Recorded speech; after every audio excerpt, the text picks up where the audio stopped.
Hello everybody, look, we're starting another thirsty vlog in the car as my battery's gonna die. Great. We're gonna start reading Love on the Brain by Ali Hazelwood and see if Ali Hazelwood can in fact do it again. I have to drive to my parents now, so not a whole lot gonna happen. Plus, this camera's apparently going to die. Good job, me. Cool. Okay, we are home now with a fresh battery. I am 22% into Love on the Brain, and I'm mad. Really kind of mad at this. These are very frustrating things, and there are certain tropes that I really like, and certain ones that just aggravate the hell out of me, and this is one it's aggravating the hell out of me. I do love the original, like when we're getting the setup of who they were back in grad school, because that's the plot. In case you didn't know the plot of this one, it is about neuroscientists getting hired by NASA to work on this big project for astronauts, and her co-lead is a former jerkwad from grad school, a presumed jerkwad. And it's clear in the flashbacks, like he never could talk to her and stuff, and it's that kind of almost toxic, not toxic masculinity, but the idea of like kind of almost bully romance. Not quite, it's not really a bully romance, but he kind of, I mean, with what's going on right now, I'm presuming he is doing this. But it's like, you can't stand to be in the same room next to her because he's probably just so horribly attracted to her or whatever. And he was angry that she was like getting married to somebody else who eventually, you know, cheated on her and stuff. And of course, he has no idea about this. Clearly, even though she presumes he does know because he and her ex-fiance were tight. So it's just, it's miscommunication on top of miscommunication on top of miscommunication, which I don't like. Like, use your words. It has that frustration to it. He even fell into the dress coding a woman at work when no one else is being dress coded kind of stuff. And he's preventing her from getting her equipment and stuff because he's a co-lead. He's signing off. He won't give her anything. He's not putting her in meetings and stuff. So she's just had this big blow up at him, which is great. Has he properly defended himself? No. If he would just say why, he won't say why. And I don't like it because I'm presuming this is why. He's probably trying to protect her from something, from another lead or whatever, or like his boss, because she's like, I'm gonna go to your boss or whatever. And he's like, no, you can't do that. And I'm presuming it's because his boss is even worse or something, and he's protecting her. That is a dumb thing that I don't like. So these characters are very, very frustrating. Right now, I originally was kind of relating to Bee in the beginning because she's dyes her hair and she has like tattoos and piercings and stuff, and she's kind of free-spirited, and she has a twin sister who's even more free-spirited, but not in the physical sense, just in the idea and like what she does stuff. So it's a weird dynamic. Anyway, it's fine. It still hasn't passed the Bechdel test, by the way. The other thing that just aggravates the hell out of me, that the previous book did this as well. When you don't like someone and that they're still finding them irresistibly attractive and stuff, she can't stop thinking about how he pinned her against that wall to save her from falling machinery, whatever. That aggravates me because for me personally, if someone is rude or actively trying to sabotage me, they're no longer attractive at all. And it bothers me. There was even a conversation that she had on the phone. I think it was either her friend or her sister. I think it was her sister. And she was asking about this other guy. She's like, he's really nice. And she's like, oh, he's not cute. And I hate that. Like, there's so much emphasis on physical appearance in these books. And it drives me up the wall. Like, I want an actual, if we're going to do an enemies to lovers kind of thing, or at least a rivals, because that's really what this is more of, rivals to lovers. I don't want there to be that, oh, he's so attractive, but I hate him thing. I don't like that. I want it to be like, I don't like this person, he's horrible, and then learning about it, and then he becomes attractive to her because she understands now that this is what it was, or he's changed for the better and stuff. Like, that's what I want out of these romance books.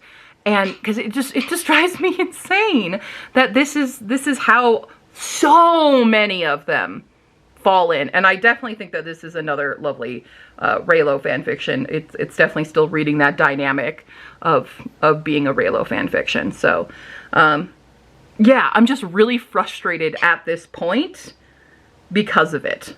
And because of that trope, like so many of them I read, they do this. And as someone who just, I can't find a person attractive unless their personality is attractive. I just can't, I'm not wired that way. I would love to see better growth with characters of it. I would like to see not just people thirsting after each other, even though they're horrible people. You know? So anyway, I'm working on a bunch of different stuff right now, but we are home. That's where we're at right now. I don't know how much more I'll read tonight. I do need to read it fast because I only have it for a couple more days on my library app. But I also have to read other stuff too because it's due in less time. I have a lot going on right now. But that's my opening rant to Love on the Brain. Good morning, everybody. Good morning. You want to say hi? Morning. We are working and we're going to start listening more to Love on the Brain. I did not listen to any more after that last video because I was so frustrated from that and for some other things as well. So yeah, it's getting under my skin about that. It really, really is. But we are, let's see, 22% done. It says I have 8 hours and 39 minutes left, which I'm reading at 2.25 speed because I've graduated to 2.25 speed now, sometimes even 2.5. I'm fine. Let's find out what will happen.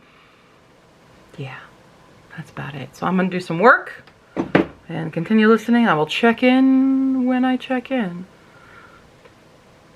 And the camera will go out of focus. Yeah, what? Did you have something to say? Did you need to say something? What's going on? What can I do for you? Anything? Mambo, you were just whispering something. What do you need to say to the world? Nothing? Okay. I'm tired.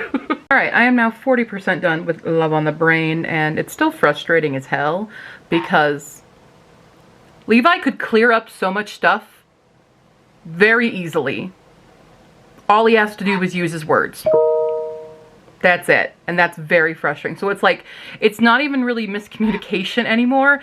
It's purposeful withholding of your words. And that's so frustrating as a reader because B, oh my God, all the emails. B is clearly just oblivious as hell.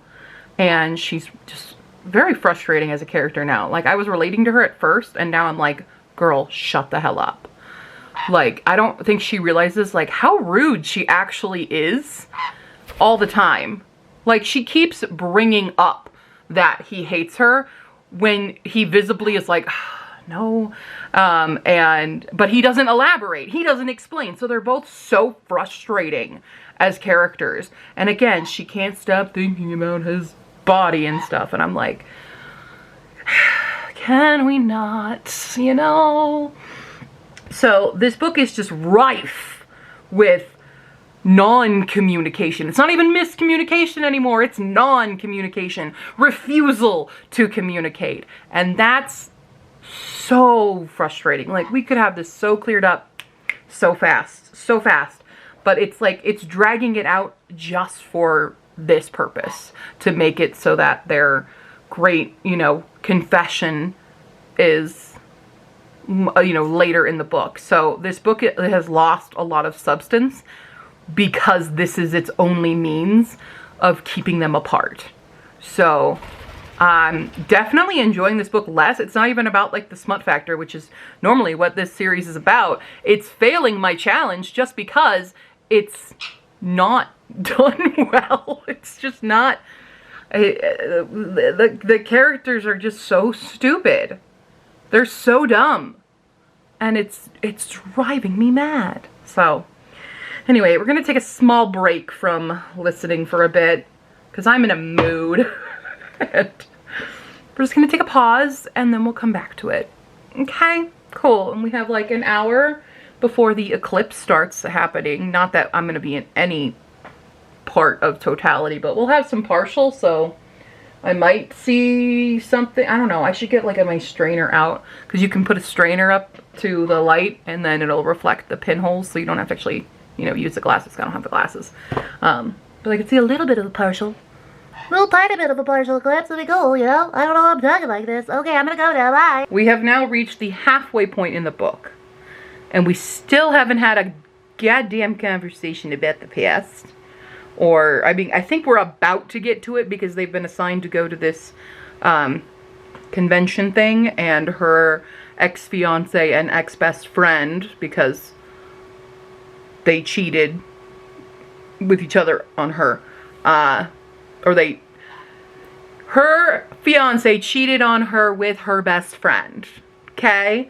And Levi still has no idea that she's not actually married to Tim the dickwad. So I think we're about to get to this conversation. I don't know. I think the eclipse thing is sort of starting. I can't really see much going on. I don't even know how much we're actually going to get on it over here. But I got out my strainer and started to look, but nothing significant was coming through it. So if I get anything more significant, I'll show you. But yeah, this is just frustrating. And she's fainted again. She's fainting. She faints a lot, and she cries over roadkill. And she's kind of insufferable. She's just kind of insufferable. I just don't really like her very much. And I don't really like him very much either. Because they just don't use their goddamn words. And she calls him out for a lot of things that she doesn't have to. Like, she's going through his phone. He gave her the phone to go through music playlists and stuff.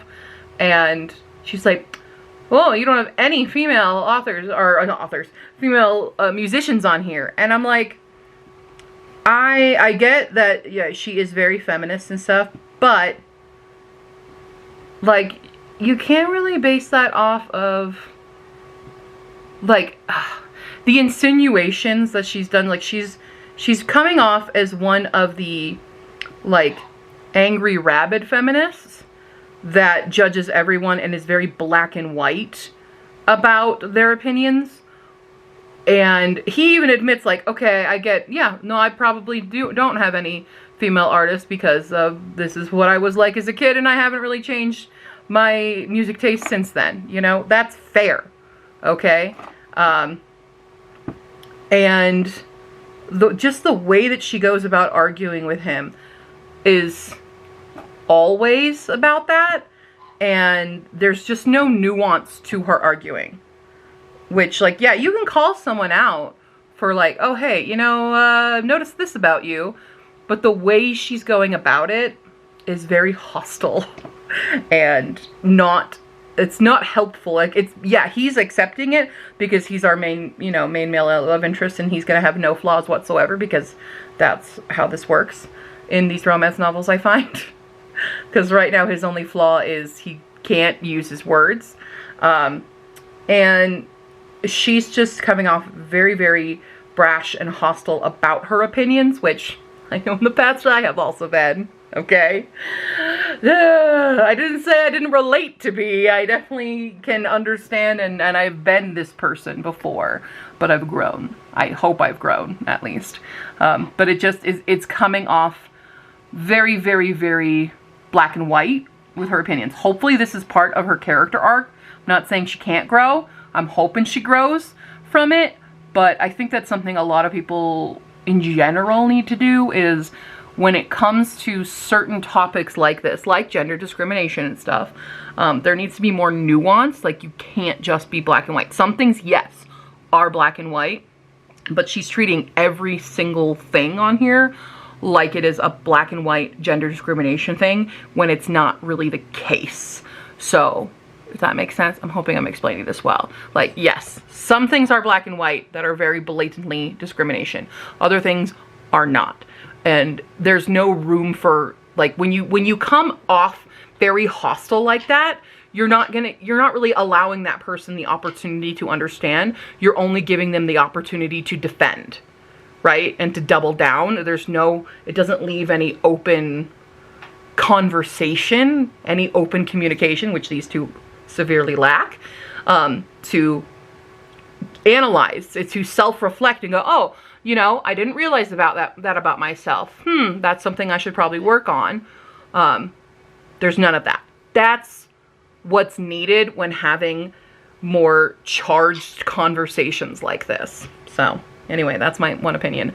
Yeah, I've been working. This is not going to be a very interesting blog. This is as interesting as it's getting because I'm working today and I'm trying to finish this book in a day because we have to. We don't have much time, like 2 days left with it. And then the next book, oh, I have 3 days. I got 3 days, woo! And then I have 3 days left for the next book. And I have 5 days left for this book. Just like, I had a bunch of them drop all at the same time, okay? Okay, I'm trying. Yeah. So, that's where we're at. We are halfway point. I'm still frustrated with these characters. Even when I was reading Love Hypothesis, was I this frustrated? I don't even remember. I'm going to have to rewatch my own vlog. But I think I was enjoying Love Hypothesis a lot more than I'm enjoying this one right now. So, still no smut. Still no smut. Because I think Allie Hazelwood may be a 1 to 2 scene spice scene writer, which is fine, so that usually passes. But it's just like, and like it technically passes right now because yes, it does have plot, it does have this, but it's lacking so much for me. So it's probably getting a low star rating in general, but it will still pass the test of this vlog series. I don't know. Okay. I might consider making some lunch now. I don't know. I'll do some more emails since I just got another email. So many emails. All day. All day, every day. Email. That's my life. Okay, cool. Bye. Okay, you can't really tell with my little pinhole guy, but they're not perfect circles anymore. So the eclipse is in fact happening, just we really don't get much of it here in Colorado. Okay, so one cat is out of the bag for them with the she's not actually married thing. Has anything come of that? Not really. Fine. And then they have the confrontation with the ex-fiance and the ex-best friend. The ex-best friend has come to apologize for everything. And here's the thing. I don't care. I don't care why you did what you did. You did the thing. That's it. You made that choice. There is no redemption, in my opinion, for people who do that. There's no way you can go back to it. And I'm annoyed that B, like the other Annie, the person who, her former best friend, is like, could I text you? I really didn't mean to do it, blah, blah, blah, blah. I don't care. I would have been like, no, thanks for your apology. You're out of my life forever. That's it. You know, you don't come back from that. That's, in my opinion, that for me, that's a black and white situation where it's like, I don't care what you were going through. You had the choice to communicate that. You didn't. You had the choice to not sleep with her fiance, and you didn't do that. So friendship, gone. You deserve nothing more from her. Nothing. You can be relieved that your apology is accepted, but you get nothing else. So, I hate that. I hate that. I don't think anyone who has cheated, I don't care what the reason is, it's so dumb. You can forgive them, but you do not forget it. And you don't let them back in. No. Just no, in my opinion. Other people may have different opinions about it. That is my opinion. As someone who has had this sort of situation, not a fiance, but a boyfriend, cheat with a friend, done. We're done. That's it. No more. Refuse. So I'm kind of annoyed that B does this. I would like them to freaking talk about their own feelings, though. That'd be great. I'm assuming we're getting to that. I'm 60% in now. Still doing work. But that annoys me. That annoys me! Getting to the smut part now. Here's the weird thing about this. So they started like getting hot and heavy with the big confession, and then he got interrupted in a phone call. And immediately, B is so frustrating. Like, he leaves, he comes back and kisses her again. Like, it's very clear he's very into you, honey. Because he leaves to go take care of his not daughter, but it's his friend's daughter, and they just explained the very traumatic death of his friend and why he feels responsibility for this young kid. And that's like, dang, reasons not to go rock climbing, people. But now they're back to getting hot and heavy again. But during that interim time, she like called her sister and was like, it was nothing, it meant nothing, la la la, he can't love me. And I'm like, girl, are you joking right now? Like, immediate, no, he doesn't like me, the kiss was just a kiss. And like, yeah, sure. The amount of denial she goes through and like insecurity she has is borderline just, I don't even know what I was about to say. Something. It's ridiculous is what it is. It's a very frustrating character. So anyway, we're gonna try to get through more emails while listening to the smutty part. Great.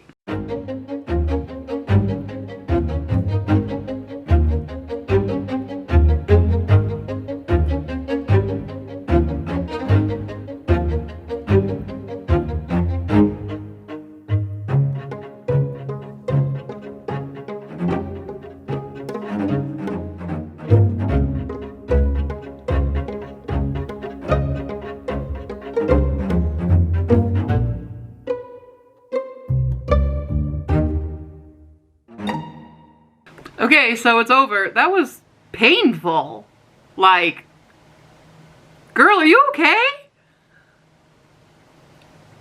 It was very quick, painful. And then it changes chapters and you think it's still going on, and now we're back into science. So that was a funny transition.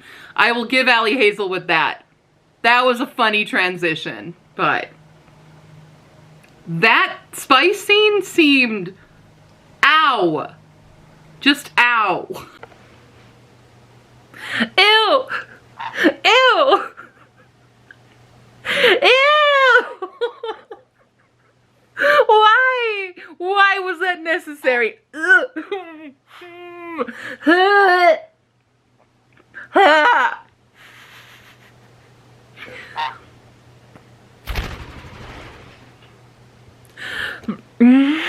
actually gonna like throw up after just listening to that. They have come home from meeting his awful parents, and she does an act of service for him. No.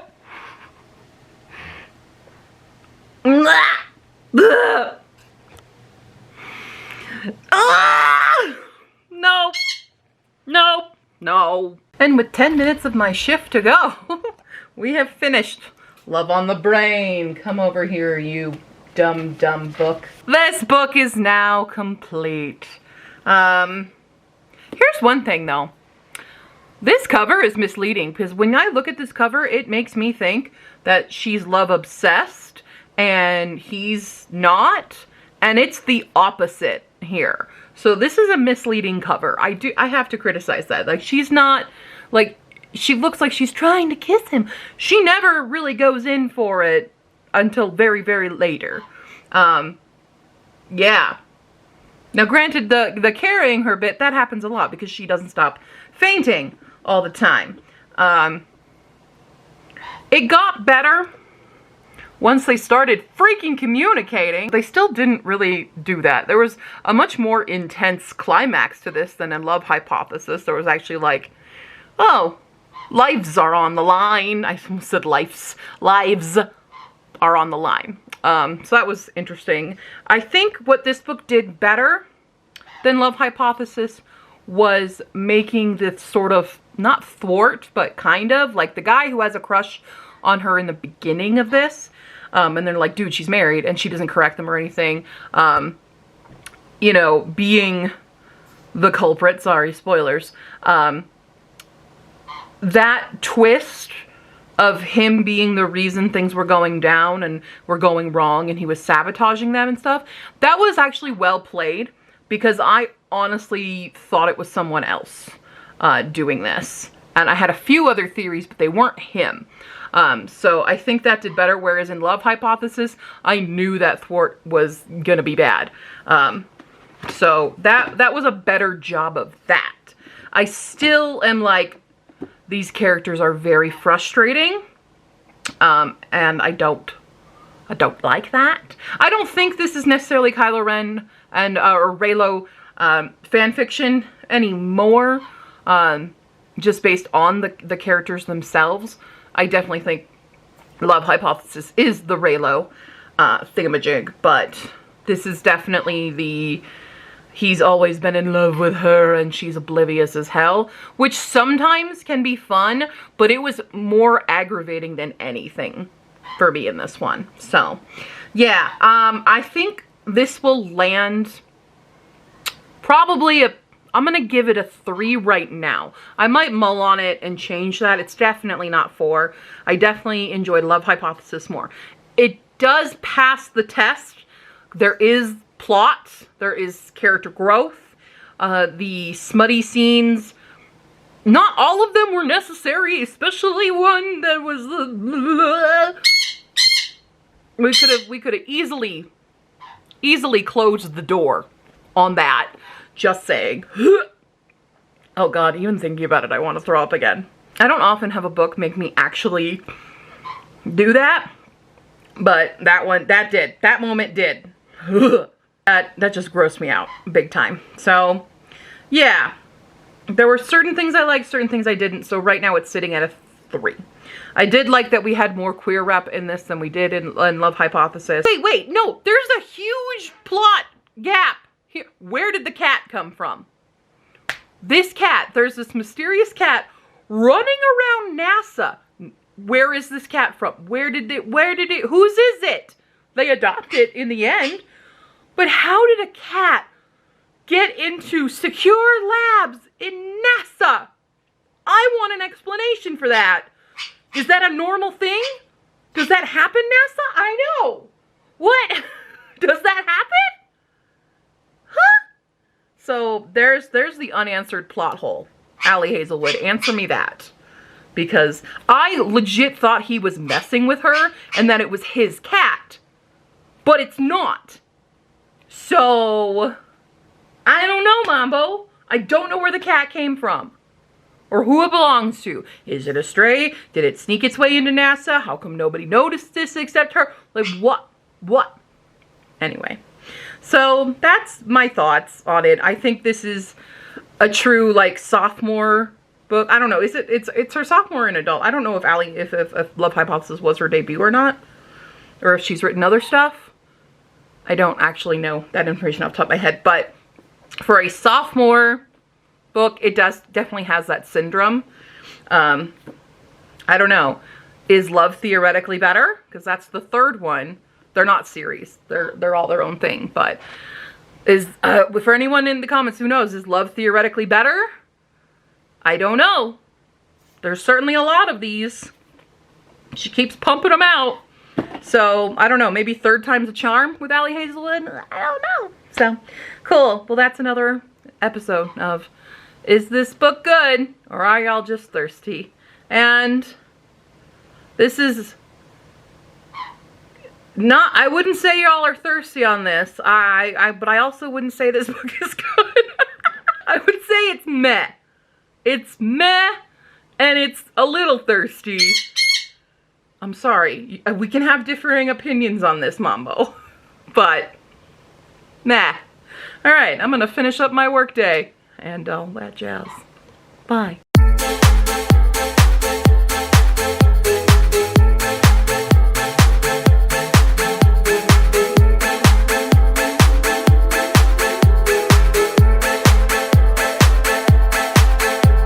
Okay, we have reached the